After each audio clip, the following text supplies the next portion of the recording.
사도행전 7장 51절에서 60절까지 있는 말씀 봉독하겠습니다. 주부에도 인쇄되어 있습니다. 목이 곧고 마음과 귀에 할례를 받지 못한 사람들이여, 당신들은 언제나 성령을 거역하고 있습니다. 당신네 조상들이 한 그대로 당신들도 하고 있습니다. 당신들의 조상들이 박해하지 않은 예언자가 한 사람이라도 있었습니까? 그들은 의인이 올 것을 예언한 사람들을 죽였고, 이제 당신들은 그 의인을 배반하고 죽였습니다. 당신들은 천사들이 전하여준 율법을 받기만 하고 지키지는 않았습니다. 그들은 이 말을 듣고 격분해서 스데반에게 이를 갈았다. 그런데 스데반이 성령이 충만하여 하늘을 쳐다보니 하나님의 영광이 보이고 예수께서 하나님의 오른쪽에 서 계신 것이 보였다. 그래서 그는 보십시오, 하늘이 열려 있고 하나님의 오른쪽에 인자가 서 계신 것이 보입니다 하고 말하였다. 사람들은 귀를 막고 큰 소리를 지르고서 일제히 스데반에게 달려들어 그를 성 바깥으로 끌어내어 돌로 쳤다. 증인들은 옷을 벗어서 사울이란 청년의 발 앞에 두었다.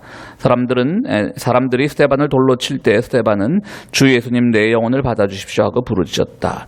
그리고 무릎을 꿇고서 큰 소리로 주님, 이 죄를 저 사람들에게 돌리지 마십시오 하고 외쳤다. 이 말을 하고 스데반은 잠들었다. 아멘. 오늘은 그냥 제가 여기 고정된 자리에 서서 설교하도록 하겠습니다. 예수님이 부활하신 후에 원사도들, 그러니까 베드로, 야고보, 요한 이런 원사도들을 중심으로 예루살렘 교회가 성장하기 시작했습니다. 그 과정에는 또 우리가 잘 아는 성령 강림 사건도 있었죠. 교회의 시작을 알리는 성령 강림 사건도 있었습니다. 성도들의 숫자가 늘어나자 사람들은 이제 다 모여서 집단 생활을 하는 것이 어떻겠느냐 해서 이제 집단 생활을 하기도 하죠. 물론 그 당시 집단 생활이 오늘날의 집단 생활과는 다릅니다. 그때는 예수님이 곧 오시겠다고 하였기 때문에 사람들이 종말론적인 그 확신이 있었을 때이기 때문에요. 이왕이면 우리끼리 똘똘 뭉쳐있자, 그런 생각들이 좀 지배적. 그러나 집단 생활을 하려면 가장 필요한 것은 돈입니다. 많은 사람들이 함께 먹어야 되고요, 함께 나눠야 되고요. 그때 우리가 사도 바울을 정말 교회사의 무대에 데뷔시킨 바나바라고 하는 사람이 갑자기 나타나서 자기의 모든 재산을 헌납하면서 이 집단 생활에 조금씩 가능성이 보이기 시작했습니다. 뒤이어 많은 사람들이 그 일을 따라했고요. 그 과정에서 아나니아와 삽비라라고 하는 두 부부가 집단 생활을 하기를 원하면서도 일부 재산을 다 헌납하지 않고 일부 떼어놓게 되죠. 그것으로 인해서 그들은 성경에 따르면 징벌로 인해서 죽게 됩니다. 어쨌든 한 공동체에서 사람이 죽었다라고 하는 것은 위기입니다. 그리고 사도들이 잡혀가기도 했습니다. 그러나 이런 모든 어려움을 겪은 뒤에도 교회는 점점 발전을 하게 되는 것입니다. 사실 우리가 이 오늘 본문은 아니지만 아나니아와 삽비라 사건이 참 좀 골치 아픈 사건이죠. 하나님은 그러면 그의 재물에 정직하지 않은 사람들을 이렇게 죽이시는 분인가? 라고 하는 우리가 편협한 하나님을 생각하기가 쉽습니다. 그것이 바로 대형교회 목사들이 헌금 강요하면서 11조 안 하면 암 걸려 죽는다는 그런 협박의 근거가 되기도 합니다. 과연 아나니아와 삽비라의 이 징벌적 죽음, 이걸 어떻게 해석해야 될까? 저는 이렇게 해석을 합니다. 당신은 마치 말씀드렸듯이 그 종말론을 향한 그 사람들의 생각이 아주 임박했다고 느끼고 있었기 때문에 많은 사람들이 함께 모여 사는 것이 나중에 종말의 때에도 유리할 것이라고 생각을 했겠죠. 아무리 하나님의 뜻을 생각해도 인간의 한계 내에서 생각을 하는 거니까요. 그래도 하나님이 우리를 데려가실 때 이렇게 모여 살아야지 우리를 잘 택하실 것이 아닌가. 그런 생각을 가지고 있었을 겁니다. 그런데 아나니아와 삽비라는 한편으로는 이쪽에, 그러니까 공동체 쪽에 좀 붙어있고 싶기도 하고, 한편으로 또 과연 이 말이 진리일까 하는 그 세상에 또 한 발을 담그고 싶고, 그런 마음을 가졌던 사람일 겁니다. 그러니까 일종의 헌신성이 부족했던 거죠. 많은 사람들이 임박한 종말론을 믿고 있을 때에 그 공동체의 가치를 위해서 헌신하기보다는 속된 말로 양다리를 걸치고 있었던 그런 인물입니다. 그것이 또한 과연 그것이 징벌적 죽음의 대상이 되는가는 차치하고라도 어쨌든 그가 마치 재산을 빼돌려서 징벌을 받은 것이 아니라는 것은 확실합니다. 그저 두 마음을 가지고 있었던 것이 어떤 사람들에게 노여움을 일으켰을 수도 있습니다. 영국 교회 하면 국교회 하면 성공회를 말하죠. 에피스코팔 처치요. 그 성공회를 말하는데 그 당시에 그 사무엘 러더포드라고 하는 영국의 목사가 있었는데요. 영국의 국교회, 그러니까 국가가 지정한 교회는 성공회고 그렇지 않은 자기들의 개인의 신앙과 교리를 따르는 또 다른 일파가 이제 스코틀랜드 중심으로 생겨났죠. 그것이 바로 이제 우리가 청교도라고 하는 겁니다. 길게 보면 장로교의 원조가 되기도 하는 것이죠. 그 사무엘 러더포드는 이 청교도의 지도자였는데요. 이 사람이 워낙 머리가 좋고 천재적이다 보니까 국교에서 이 사람을 자기 쪽으로 스카우트하고 싶어서 했어요. 그러니까 이 사람이 우리 쪽으로 넘어오면 청교도는 그냥 이 스코틀랜드 땅, 전 영국 땅에서 다 없어질 것이고 러더포드 하나만 우리에게 소위 말하는 귀순을 한다면 참 좋을 것이다 라고 하는 그런 생각을 가지고 러더포드를 회유합니다. 근데 러더포드는 그 회유에 넘어가지 않습니다. 특히 오늘 우리가 이 본당을 영어로 하면 생추아리라고 하고 또 채플이라고도 하죠. 그것도 사실 영국 국교회, 영국에서 인정한 국교회에서 예배드리는 곳은 성공회에서 예배드리는 곳은 생추아리고요. 오늘 우리가 본당이라고 번역하는 그겁니다. 그렇지 않은 다른 교도들이 예배드리는 곳은 채플이라고 해서 소예배실이라고 부릅니다. 지금은 이제 영국 성공회뿐 아니라 모든 교단들이 약간 그런 구분을 따라하고 있습니다. 약간 이곳은 생추아리입니다. 그리고 우리 지금 자녀들이 예배드리는 곳은 채플이 되는 겁니다. 뭐 지금은 그 모든 개신교회들이 다 그 전통을 따르고 있는데요. 어쨌든 러더포드는 그 성공회에 많은 유혹을 거절하고 결국은 사형을 당하게 됩니다. 저는 여기서 바로 이 성공회가 대단히 그 당시로서는 또 종교 재판도 많을 때니까 그 당시로서는 잘못한 게 맞죠. 그러나 오늘날 성공회는 미국에서도 가장 진보적인 교단의 하나지 않습니까? 우리 동성애 문제나 이런 것들을 제일 먼저 해결한 교단이고요. 오늘날의 기준으로 본 것이 아니라 러더포드가 왜 훌륭한가 하면 그는 청교도 신앙의 어떤 기틀을 놓았던 사람입니다. 그가 흔들리면 그가 바르다고 믿었던 그 청교도의 흐름이 깨질 수도 있는 겁니다. 사실 성공회로 간다 그래서 이단으로 가는 거 아니잖아요. 그 회유에 넘어갈 수 있습니다. 알라신을 믿으라는 것도 아니고 무슨 불교를 믿으라는 것도 아니고 종교를 버리라는 것도 아니고 그냥 이 청교도 포기하고 국교회로 넘어와 이런 회유도 거절했다는 것은 어떻게 보면 러더포드가 저는 강직했다라고 보지만요. 그렇다고 해서 그 회유한 성공회의 제안이 그렇게 크게 잘못했다라고도 보지는 않지만 그러나 러더포드는 왜 순교를 각오했을까? 결국 자기가 믿는 신념은 양쪽으로 갈라질 수 없다는 그런 확신이 있었기 때문일 것입니다. 바로 아나니아와의 삽비라의 이야기도 이처럼 하나의 신념에는 그곳에 헌신하고 투신하는 것이 필요한데 그렇지 못한 그 흔들림을 좀 성경이 강조하기 위해서 이런 비극적인 사망 사건이 나오지 않았나 그렇게 생각을 합니다. 어쨌든 교회는 그런 식으로 발전을 하다가요. 결국은 점점 교세는 늘어나게 됩니다. 이런 아나니아 삽비라의 위기도 있었고 사도들이 잡혀갔다가 석방되는 위기도 있었고 어쨌든 그런 위기 끝에 자리를 잡아갑니다. 그러자 교회는 이제 인력이 딸리게 됩니다. 당시 이제 예루살렘은요. 당시의 이스라엘은 작은 땅이었지만 적어도 세계 곳곳에 흩어져 사는 유대인들에게는요. 마치 로마와 같은 것이었고 파리와 같은 것이었습니다. 그러니까 굉장히 국제적인 도시였습니다. 당시 예루살렘이. 그러니까 유대인들이 워낙 흩어져 살기를 좋아하니까 다 이제 예루살렘으로 모이는 거예요. 그러니까 그 공동체도 이제 사람이 늘어나니까 급식을 하는데 이 헬라계, 그리스계 유대인들이 자꾸 급식에서 소외되는 겁니다. 말이 안 통했겠죠. 그리스계 유대인들은 유대인들하고 다 히브리 말 잘하는 거 아닙니다. 우리 또 유대인들에 대한 환상을 가지고 있으면 유대인들은 세계 곳곳에 흩어져도 자기 모국어를 잃지 않고 여기 미국에 사는 유대인들 보십시오. 히브리어 하는 사람들 별로 없습니다. 그러니까 유대인들에 대한 우리 환상도 좀 깨야 됩니다. 다 천재고 다 머리 좋고 그렇지는 않습니다.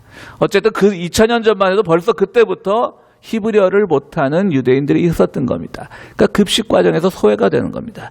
그래서 이 원사도들, 그러니까 예수님과 직접 활동했던 이 원사도들이 일손을 나누기 위해서 소위 말하는 7명의 집사를 선발을 합니다. 근데 우리는 이 7명의 집사, 그래서 교회에서 집사 한 수씩 거행하고 그럴 때 이분들을 집사라고 호칭하는데 성경 어디에도 7명이 집사라고 하는 디컨이라고 하는 그 단어로 쓰인 것은 한 군데도 없습니다.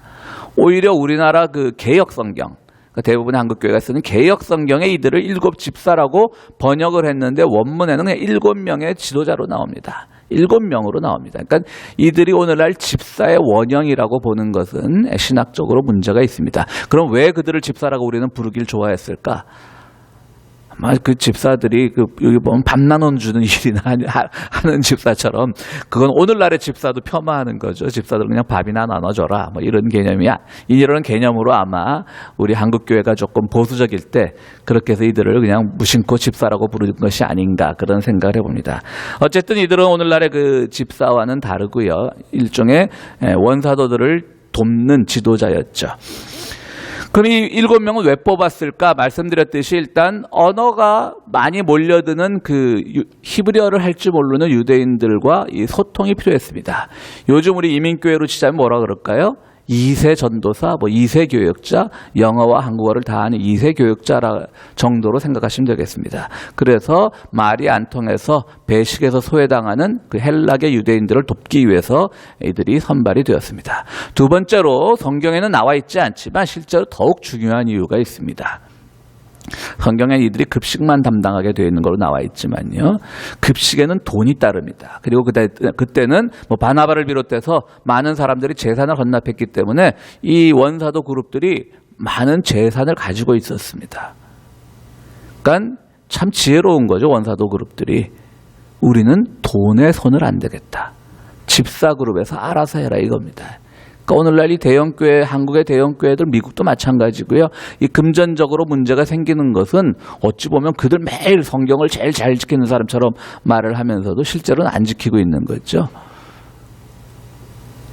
사도 그룹들은 말씀과 가르치는 일에만 충실하기 위해서 모든 재정이나 다른 그 봉사 같은 것에서 손을 떼었다라는 의미가 여기 있는 것입니다. 어쨌든 이런 이유로 7 집사가 아니라 7 지도자를 뽑았던 겁니다. 자, 그중 7명 중에 3명, 여러 이름들이 다 있지만 3명이 성경에서 그 뒤로도 계속 이름을 남깁니다.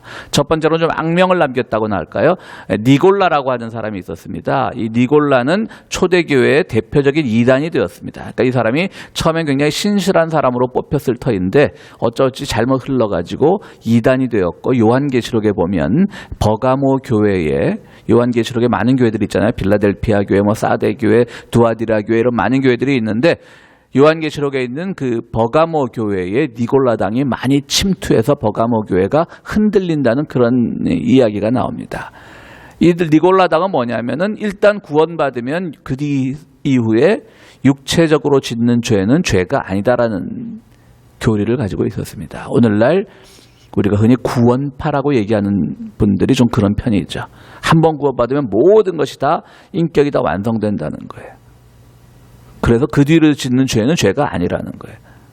구원파에 관계되는 분들이 우리 교리 그런 거 없어라고는 할지 모르지만 어쨌든 우리가 알고 있는 구원파는 그것이 가장 큰 약점입니다. 어쨌든 니골라라고 한 사람이 어쨌든 이렇게 초대교회 이름을 남겼고요. 그 다음은 빌립입니다. 빌립은 또 사도행전 이 뒷부분에 보면 길을 가다가 에티오피아의 고위 관리를 만나게 되면서 그에게 복음을 전하게 되고요. 그리고 빌립은 거기서 아주 신비적으로 홀연히 사라지는 그런 인물로 또 빌립은 나옵니다. 마지막에 오늘 설교를 통해서 말씀드리려고 하는 스데반입니다. 스데반은 설교를 하다 죽임을 당합니다. 너무 유대인들이 듣기 싫어하는 바른 말만 하다가 죽임을 당하는 것이죠. 이 말은 바로 이 사도들 중에 일부는 원래의 임무들과는 좀 더 발전적인 일을 했다는 것을 의미합니다. 원래 일은 행정과 관리 그런 것들만 했죠. 이분들이 택했을 때는. 그런데 설교를 한 거예요. 제가 이렇게 이 설교를 준비하면서 인터넷에 스데반 설교를 몇 개를 검색하다 보니까요. 아주 황당한 설교를 하신 분이 있더라고요. 한국 목사님이. 밥이나 나눠주래 밥이나 나눠주지 왜 설교를 해? 그러다 맞아 죽었다고. 야, 성계나 순교자인데 어떻게 그렇게 이 용기도 아니고 무식이라 그래야 되나요? 그렇게 설교한 분들이 있더라고요. 또 어떤 설교 이런 게 있어요. 오늘 보면 스데반이 이제 긴 설교를 하거든요. 우리가 다 봉독하지 않았지만 조금 성경 인용의 구약을 인용하면서 조금 틀린 부분이 있습니다. 그 구약의 실제적인 사실과 조금 어긋난 부분이 있습니다. 그건 누구나 마찬가지입니다. 가끔 저도 설교하다가 엘리야와 엘리사를 헷갈리기도 하고요.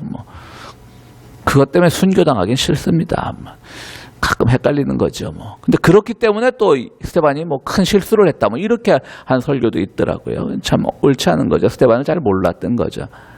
어쨌든 오늘날도 우리가 2세 교역자들 중에 뭐 뛰어난 사람들도 있는 거고요. 그러니까 이들이 봉사와 관리만 하기에는 다 뛰어난 인물이었던 거예요. 일단 히브리어와 헬라어를 다 했죠. 그다음 조직적이 있죠. 그다음 요즘 말로 하면 고학력자일 가능성이 큽니다. 바이링구얼이니까요. 근데 스테반의 설교에서 보면 또 설교가 아주 정확하고 또 폐부를 찌르는 듯한 그런 설교니까 이들이 굉장히 인기를 얻었을 겁니다. 그들의 설교가 감동적이었을 겁니다. 그러니까 일부는 정말 그들의 본래 주어진 임무의 한도를 넘어서서 설교를 하기까지 했던 것이고요. 거기서 이제 스테반의 설교가 너무나 유대인들에게 폐부를 찌르는 그런 아픔을 주었기 때문에 결국은 순교를 당하고 맙니다. 오늘 본문에서 보면 굉장히 요즘 말로 어떤 흉내를 내는 걸 코스프레라고 하잖아요. 불어인가요? 코스프레가? 어쨌든 이 스테반이 죽으면서도 조금 예수님을 따라하는 듯한 장면이 있어요. 저들의 죄를 용서해 주십시오. 그리고 죽는데 하늘을 봤더니 예수님이 그를 기다리고 있어요. 그냥 기다리는 것도 아니에요. 일어서서 기다리고 있어요.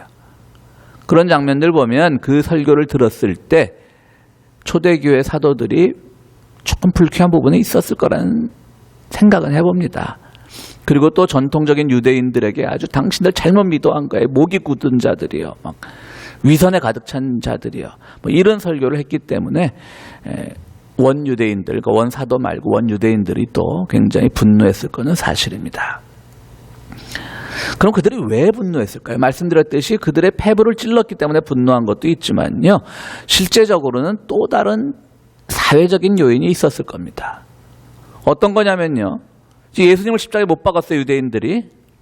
그렇지만 그들이 십자가에 못 박게끔 여론만 조성한 거지 실제적인 집행은 로마에서 했단 말이죠. 그리고 그 마지막 재판에서까지 빌라도는 굉장히 우유부단한 태도를 보였고요. 그리고 더 유대인들이 참을 수 없었던 것은 본래 십자가형은 한 번에 죽지는 않습니다. 그렇기 때문에 죽기까지 다 십자가에 매달아 놓는 겁니다. 그래서 새들이 쪼아먹고 다 그러는 겁니다. 그런데 예수에게만 매장을 허락했어요. 그것도 로마 당국에서 한 거죠. 그러니까 유대인들은 그게 굉장히 불만이었겠죠. 그런데 그를 따르는 무리들이 또 공동체를 열어서 잘 하는 거예요. 보기 싫었겠죠. 근데 로마가 좀 나서서 그걸 방해해 줬으면 좋겠는데 로마는 예수가 죽은 뒤에 굉장히 큰 소요가 일어날 줄 알았는데 소요도 일어나지 않고 자기들끼리 뭐 몇백 명 모여서 이렇게 하니까 놔두자 뭐 이런 식으로 했겠죠. 그러니까 유대인들은 굉장히 불만이었을 겁니다. 그 불만이던 차에 아무리 바일링구얼이라 그래도 헬라어를 잘했으니까 우리 2세들이 한국말 잘해도 좀 어눌하듯이 이 히브리어도 어눌한 사람이 와가지고 스테반 같은 사람이 막 설교하고 그러니까 우리가 여기 뭐 2세 설교자를 세워놨는데 한국말도 어눌한 친구가 설교하면서 뭐 여러분들 다 잘못 믿었어요 막 이래보세요. 화나죠 솔직히. 저게 뭔데 평생 믿어온 사람들한테 저렇게 잔소리를 하나 화나는 건 사실입니다. 그러니까 유대인들이 화가 났겠죠. 저거 뭐야. 그리고 또 자기들 안에서도 보면 저것들 원사도도 아니잖아. 그냥 밥이나 베시카라고 이렇게 불려놓은 친구가 왜 우리한테 저렇게 건방을 떨어? 라고 볼 수도 있었겠죠. 그런데 그들 골수 유대인들이 가장 놓치고 있었던 큰 사실은 뭐냐면 물론 누구 설교가 마음에 안 들 수도 있고 미울 수도 있고 그렇지만 가장 그들이 어겼던 큰 계명은 살인하지 말라였어요. 근데 돌팔매로 죽여버리잖아요, 스테반을. 그러면서 그들은 율법을 잘 지키는 유대인들이 아니었던 거예요. 왜? 분노가 앞을 가리니까. 근데 저는 성경엔 안 나오지만 조심스럽게 이런 가능성도 조심스럽게 꺼내봅니다. 저는 소위 말하는 원사도 그룹에서도 여기에 적극적으로 개입하지 않았을 가능성이 있지 않았을까. 무슨 말씀인지 아시겠죠? 그러니까 1세대 지도자들이 보기에는 그들의 눈에도 이들은 가시였던 것 같아요. 왜냐하면 당시 이스라엘 사람들에게는 사법권이 없었습니다. 그리고 율법에 따른 그런 돌팔매, 돌로 쳐 죽이는 이런 것들이 구약시대가 아니고 로마의 법제하에 이루어지기 때문에 함부로 할 수 없었습니다. 그럼에도 불구하고 스데반이 돌 맞아 죽었다라고 하는 것은 물론 로마 당국이 못 본 채 한 걸 수도 있지만, 그리고 원래 유대인 그룹들의 그들의 아주 골수 유대인들의 그 분노도 작용을 했겠지만, 저는 아주 조심스러운 근거는 없습니다만 제 생각은 원사도 그룹에서도 이 스데반이 너무 나서니까 좀 슬쩍 적극적으로 반대하지 않은 것은 아닌가? 그런 추측도 조심스럽게 해봅니다. 그건 제 추측입니다. 하나님이 말씀하셨습니다라고 하는 건 아닙니다. 어쨌든 이러면서 이 스데반은 목숨을 잃게 됩니다. 많은 유대인들이 가슴속에 비수를 꽂고 있던 차에 원사도도 아니고 밥이나 나눠주고 관리나 하던 히브리어도 어눌했을 가능성이 있는 사람이 함부로 그들의 아픈 곳을 찌르니까 그들의 분노가 아주 극에 달했던 것이겠죠. 그렇다면 이 사건 이후로 많은 사람들이 이제 두려워서 뿔뿔이 흩어지게 되는데요. 그렇다면 오늘 스데반 사건이 주는 교훈은 무엇일까요? 순교해라? 아닙니다. 저도 못하는 순교를 제가 설교자의 권위로 여러분에게 순교를 강요하겠습니까? 순교해라? 아닙니다. 네가 진리로 믿는 것이라면 어떤 상황이든 과감하게 선포해라. 상대방이 어떤 감정을 느끼든 말든 과감하게 선포해라. 저는 오늘 본문에서 그것도 아니라고 생각을 합니다. 물론 2000년 전에는 그들 특히 유대인 공동체에서 진리는 하나였습니다. 그러나 지금 21세기에는 진리의 기준이 다양화된 이 사회에서 내가 믿는 것만이 진리라고 말하는 사회는 아닙니다. 그건 분명히 우리가 조심해야 됩니다. 내가 믿는 믿음이 충실하다고, 독실하다고, 이것만이 진리라고 함부로 나가서 얘기하면 큰일 납니다. 비겁해지라는 얘기가 아닙니다. 우리는 늘 그 믿음에 있어서도, 내가 믿는 것에 있어서도 늘 성찰해보고 한 번쯤 뒤돌아서서 자기를 객관적으로 바라볼 그 훈련이 필요하다는 것이지, 비겁하게 진리인지 아는데도 말하지 마라, 이건 아닙니다. 그렇다면 스데반이 주는 교훈은 무엇일까? 진리를 말하다가 순교를 당하는 것도 아니고, 저는 오늘 그것을 한번 생각해 보고자 합니다. 스데반이 말하고자 했던 것은요, 어떤 진술에서나 어떤 진술을 듣고 어떤 말을 듣고 우리가 그것이 마음에 들지 않을 때 분노보다는 그럼에도 불구하고 저기에 들을 이야기가 있지 않을까라는 것을 먼저 생각해 보는 겁니다. 왜 스데반이 그렇게 분노의 설교를 했을까? 상대방의 분노를 자아낼 줄을 뻔히 알면서도 왜 그렇게 아주 콕콕 찌르는 설교를 했을까? 우리가 사도행전의 교회를 초대교회라 그러지만 엄격히 말하면, 교회사적으로는 초대교회지만 엄격하게 말하면 원사도들조차도 이것이 새로운 예수 공동체라는 교회라는 의식이 없었습니다. 무슨 말씀인지 아시겠죠? 그들은 그냥 유대교의 한 개혁적인 종파로 그들 스스로도 인식하고 있었을 가능성이 큽니다. 유대교와는 전혀 다른 부활한 예수 그리스도를 믿는 이 오늘날의 교회라고 하는 원 모형은 바로 사도행전의 그 교회가 맞긴 하지만, 그때 거기에 몸담고 있던 사람들은 정말 그들이 유대교와는 완전히 분리된 새로운 공동체라는 걸 알고 있었을까? 저는 거기에 회의가 있습니다. 바로 이 스데반이 순교당하던 현장에 누가 있었습니까? 나중에 바울이 된 사울이 있었습니다. 그는 아마 그 장면에서 많이 충격을 받았을 겁니다. 그때 사울은 돌팔매질을 하던 사람은 아니었어요.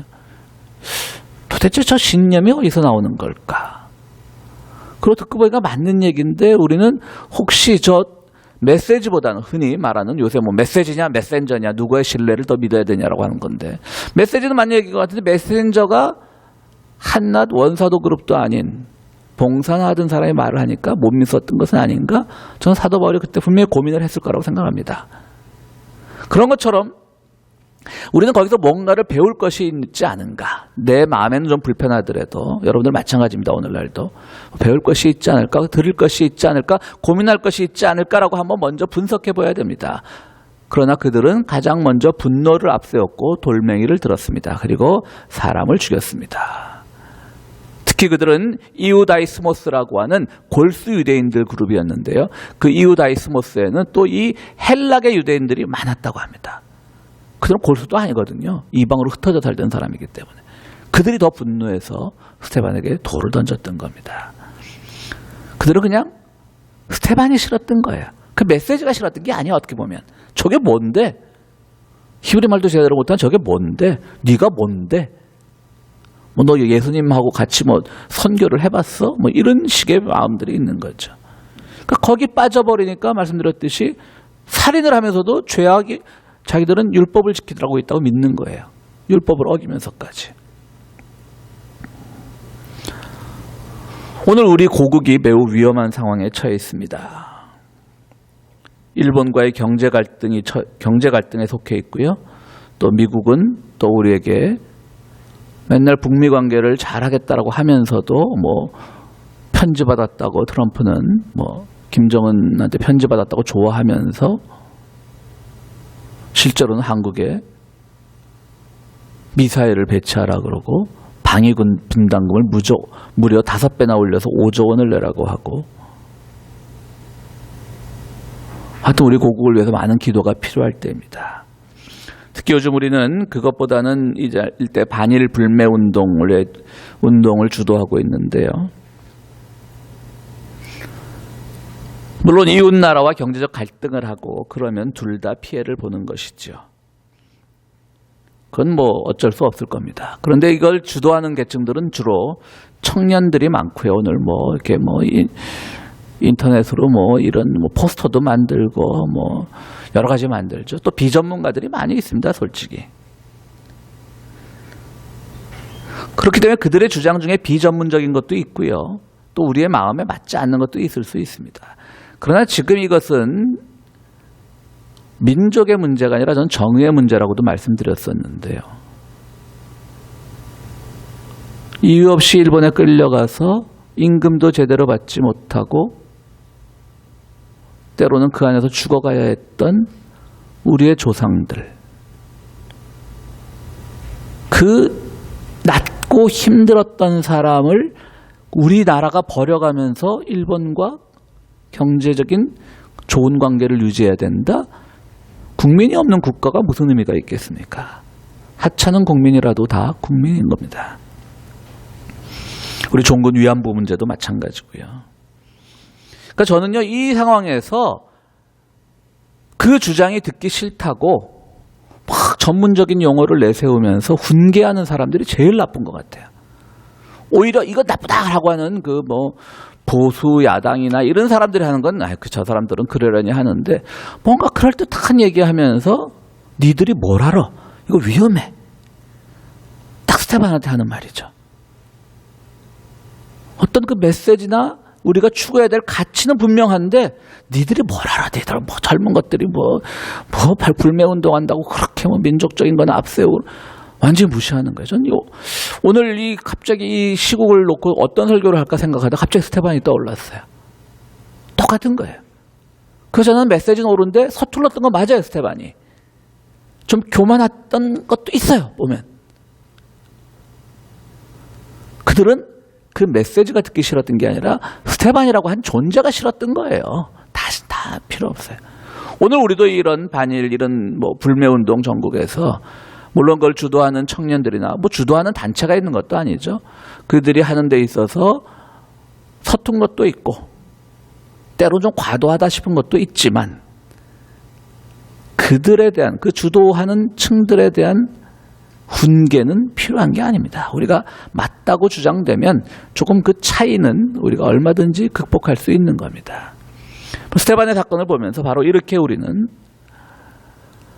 어떤 메시지를 전해질 때 그 메시지가 옳고 그름에 대해서 먼저 고민을 해야지 그 메시지가 누군가에 의해서 전달되는가를 생각을 하면 그건 아닌 겁니다.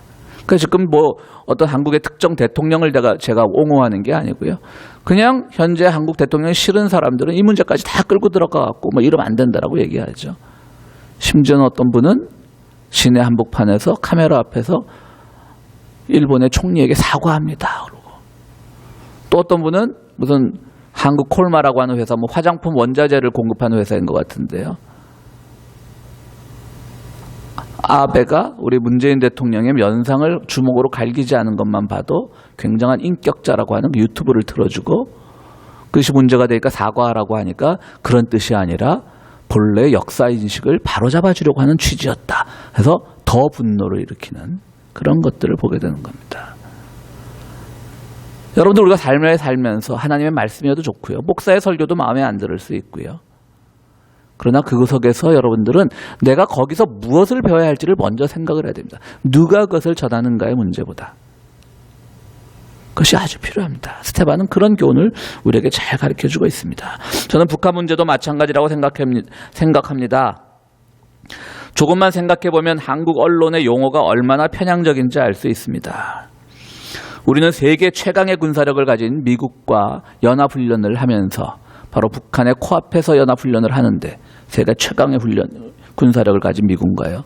북한은 미사일 한 발 쏘면 우리의 훈련은 정당한 것이 되고 북한이 쏘면 도발이 됩니다. 저 누구 편드는 거 아닙니다. 오해하지 마십시오. 분명히 그 용어에는 분명히 잘못이 있죠. 도발이면 다 도발인 거죠. 똑같이 하고 있는데. 훈련이면 다 훈련인 거고. 근데 우리의 훈련은 훈련이고 그들의 훈련은 도발이 되는 것은 이런 것은 바로 우리가 누가 그것을 하느냐에 따라서 그 기본 가치까지도 우리가 왜곡하는 그런 잘못을 저지르게 되는 것입니다. 이처럼 우리 스테반의 교훈은 듣는 우리들에게 있어서 정말 어떤 것을 진리로 받아들일 준비가 되어 있는가를 우리에게 배우게 합니다. 깨우치게 합니다. 계속 말씀드리지만 스테반의 그 전달의 방법에 있어서 서툴렀던 것도 있었고요. 몇몇의 신학자들이 지적했듯이 그가 구약을 인용하는 데 있어서 좀 구약의 원문과는 다른 것도 있었다고 합니다. 그러나 그게 중요한 게 아닌 거죠. 그것 때문에 분노한 게 아니죠. 그들은 그냥 스테반이 싫었던 겁니다. 원 유대인들도 그렇고 원 사도 그룹에서도 그랬을 가능성이 있습니다. 두 번째로 우리가 생각하는 것은 당한 쪽에서는 위기가 된다는 사실입니다.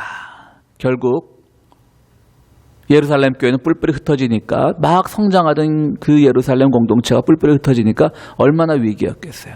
그러나 그 뿔뿔이 흩어지는 과정에서 사도 바울이라고 하는 종교적 천재를 만나게 되고 그를 통해서 로마로까지 교회가 퍼져나가는 그 기적이 바로 이 스테반 사건으로부터 일어납니다. 오늘 그것도 우리에게는 우리 고국이 처한 위기와 많이 관계가 된다고 생각을 합니다. 일본에만 의존하는 것이 이제는 우리는 수입선을 다변화해야 되는 것이고요. 우리의 산업 체계도 변화해야 되는 것입니다. 이 과정에서 가장 우리가 배격해야 될 것은 야 우리 위험하잖아 지금 막 일본하고 싸워서 이겨야 되잖아 이러면서 슬쩍 묻어가려고 하는 태도 뭐가 있죠? 노동자들의 권익을 좀 유보해 지금 급해 우리부터 달고 봐야 돼 이런 태도로 하면 우리 결국 더 나빠집니다. 노동자들도 함께 살아야 되는 거예요. 우리 일본의 장점이 뭡니까? 그들은 안전한 그 노동력, 높은 임금, 그리고 중소기업을 보호하는 그런 것들 때문에 일본이 바로 그런 아주 축적하는 그런 기술이 늘어났던 거 아닙니까? 근데 우리나라는 막 지금 모든 것들이 지금 대기업만 피해보는 쪽으로. 대기업을 살리기 위해서는 노동자들의 권익은 잠시 유보해도 되는 것으로. 그래서 중소기업이 막 성장하려고 하면 또 먹힐지도 몰라요. 우리가 잘 이 위기를 극복해야 됩니다. 어쩌면 거대한 막 커가고 있던 많은 재산을 가지고 있던 예루살렘 교회는 망했지만 그것으로 인해서 사도 바울이라고 하는 새로운 인물을 통해서 교회가 발전해 나갔듯이 오늘 우리도 이 조국의 현실 앞에서 그런 것들을 배워야 되는 것입니다. 우리 신앙생활도 마찬가지입니다. 쓴소리 중에 반드시 옳은 소리만 있는 것은 아닙니다. 뭐 쓴소리하고 다 옳은 소리겠어요. 뭐 그중에 잘못된 소리도 있겠죠. 그것이 듣기 싫어질 때 우리가 혐오가 생기고 폭력이 생겨나고 독선이 생겨납니다.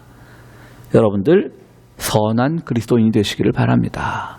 조금 듣기 싫은 소리 있어도 들어야 되고 왜 그가 그런 말을 하는지 좀 더 이면을 생각해 봐야 되고 그렇게 가능하면 정말 세상 모두가 인정하는 말도 안 되는 악한 소리라는 것을 제외하고는 우리와 조금 방법이 다르고 우리와 조금 어투가 다를지라도 들을 수 있는 지혜 속에서 우리는 우리가 처한 위기, 고국의 위기, 또 평화의 위기, 또 여러분들 개인의 삶에서 느끼는 위기가 이것을 들으려고 할 때에 새로운 문이 열리고 새로운 가능성이 열립니다. 오늘 억울하게 들어간 스테반을 보면서 우리는 여기서 순교라고 하는 거기에 방점을 찍기보다는 정말 스테반과 그를 죽인 사람들 중에 그 역학관계가 어떤 것이었나, 힘의 관계가 어떤 것이었나를 보면서 오늘 우리의 모습을 반성하고 또는 우리의 모습이 더욱더 성숙해가면서 위기를 극복하는 그런 여러분들이 되시기를 간절히 바랍니다. 우리 함께 기도하시겠습니다.